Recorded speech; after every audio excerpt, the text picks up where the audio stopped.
Hello and welcome back to my channel. If you are new here, my name is Naki. Welcome. Welcome to the channel. If you are returning, welcome back.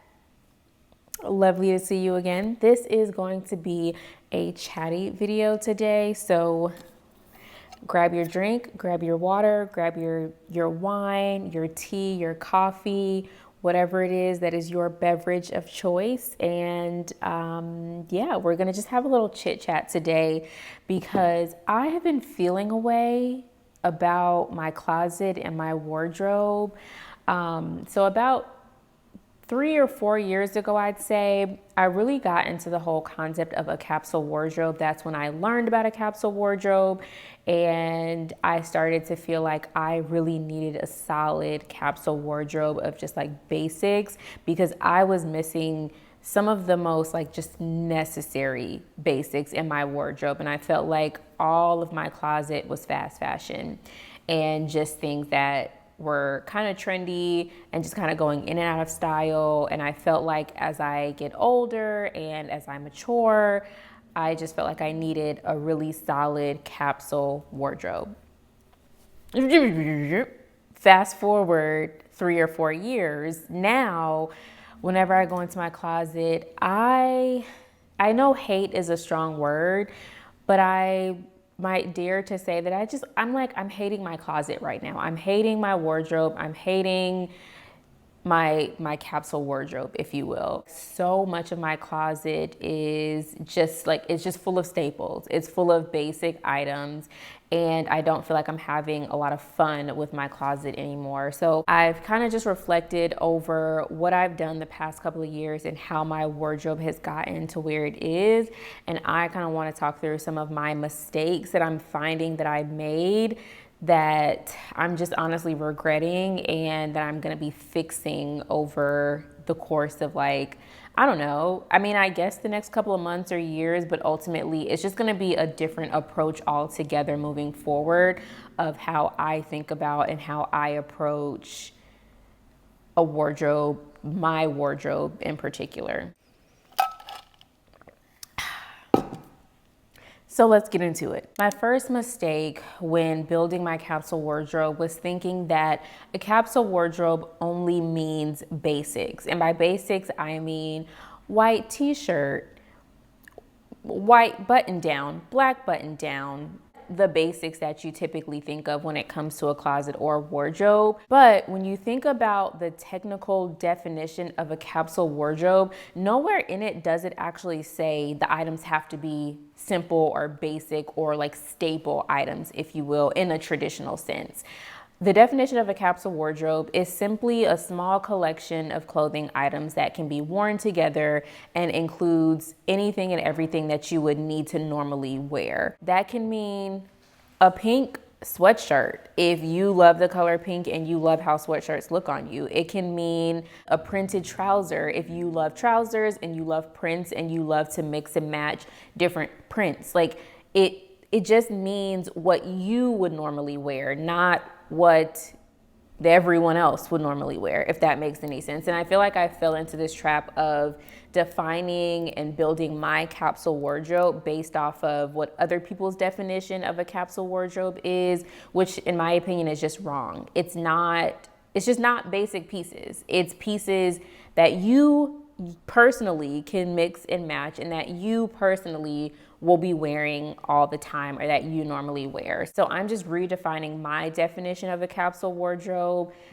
to just include more pieces that may be unique to me and unique to what I like in my style, but I know that I'm gonna get a lot of wear out of and that I know I can mix and match with other pieces in my closet. Some of those may be, more simple, basic items, because I do love a good basic, but a lot of those things will also start to be more statement items or more just like fun and interesting pieces that are not basics, but I know I'll wear all the time. The second big mistake that I made was having a way too narrow view of what shopping sustainably means.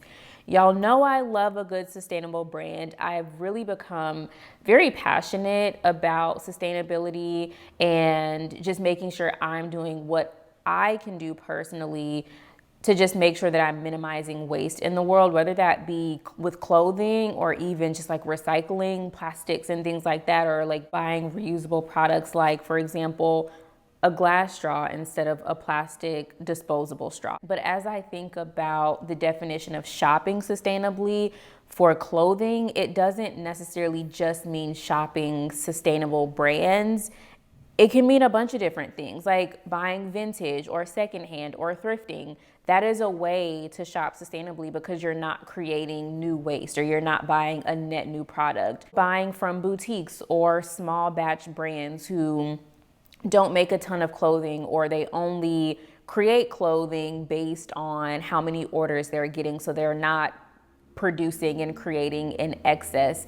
It can also mean buying from fast fashion brands, but buying pieces that you know you're going to take care of and that will last you a long time. Because to be completely honest, like H&M, Zara, I don't know about Forever 21. I haven't shopped there since high school, so I count me out on that one. I can't vouch for them. But H&M and Zara, I have shopped from both of those brands in my adult life, and I can say that like some of their products are actually really good quality.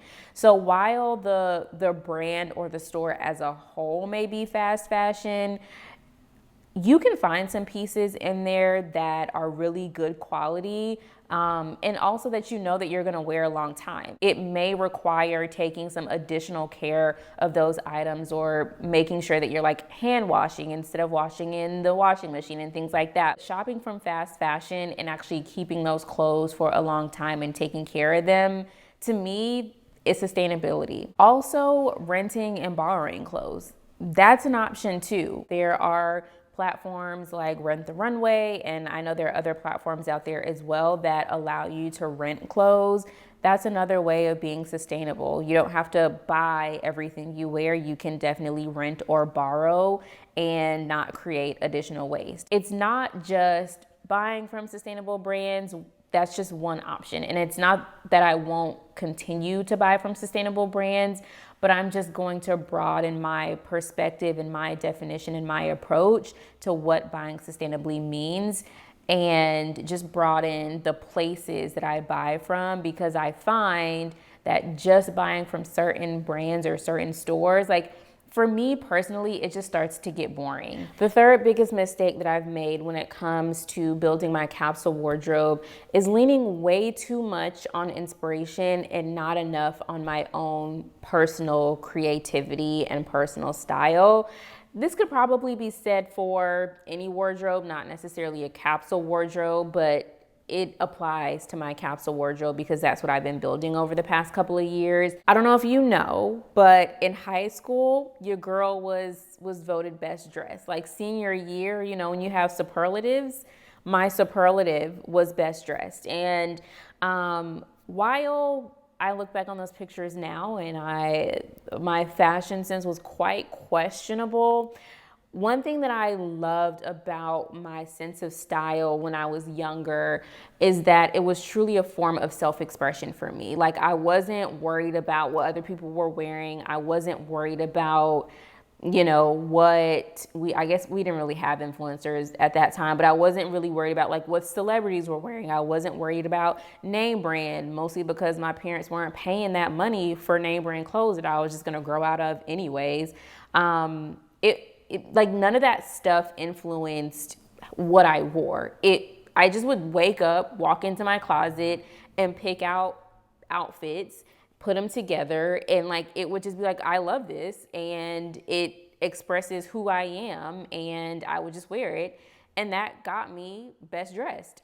I miss that aspect of fashion, like the experimentation of it all, the self-expressiveness of it all. And I feel like with a capsule wardrobe, you're so restricted to super simple, basic items that everyone else has, because the influencers and the Pinterest boards and the blogs that talk about capsule wardrobes have this very narrow definition of what it is.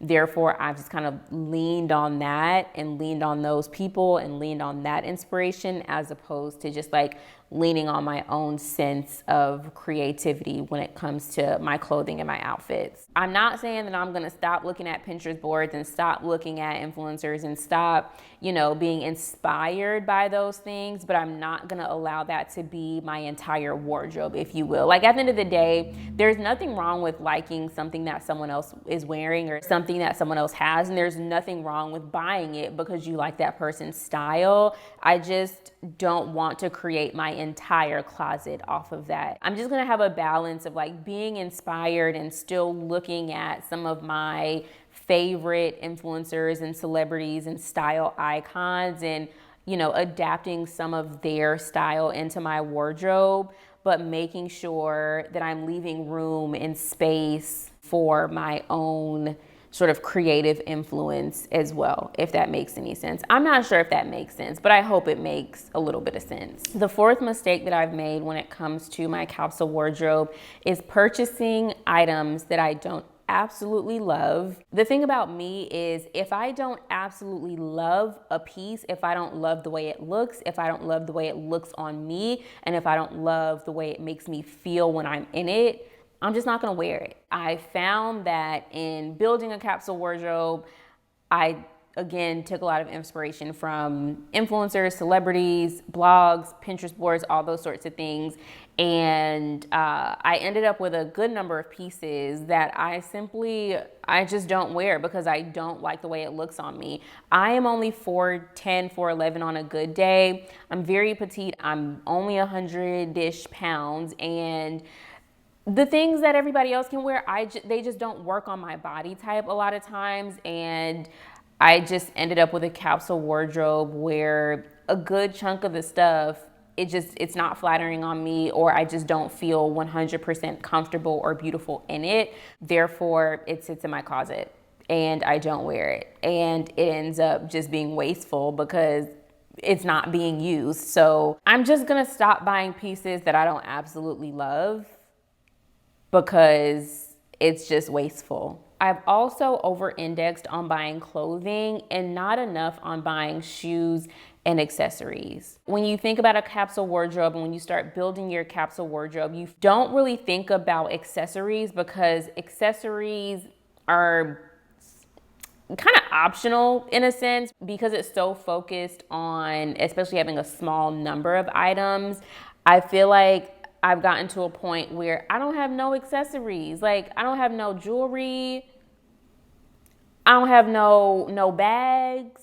I don't have no shoes. Like, I mean, I have them, but I don't focus on buying jewelry and bags and shoes and sunglasses and hats and all those sorts of things. I feel so naked and so empty without having a lot of the accessories that I would like to have to jazz up or dress up or elevate an outfit. And I just want to make sure that moving forward, I focus more on accessories. I focus more on, if I like a pair of sneakers, let me buy the pair of sneakers. Who cares if it's not a plain white pair of sneakers? If I want the sneakers, I want the sneakers. Or if they're not like a gray New Balance or something like that, that will go with every single thing in my closet, like, it's okay. I just want to have more fun with my accessories and shoes and bags. And I just need to buy more, to be completely honest, because the few that I have in my capsule wardrobe, I wear constantly, nonstop. And I will still have accessories that are versatile and that can go with everything, but I just want more statement pieces as well. Also, when you wear the same accessories all the time, they wear a lot quicker, right? Like when you wear a pair of sneakers every other day because these are the only pair of sneakers that you have in your capsule wardrobe, they start to get old super fast. If I really like something, I don't want it to get old within a year or 18 months because I've worn it nonstop, because that's the only accessory that I've had to wear. And the last mistake that I've made when building my capsule wardrobe is not factoring in and buying more dressy items or special occasion items.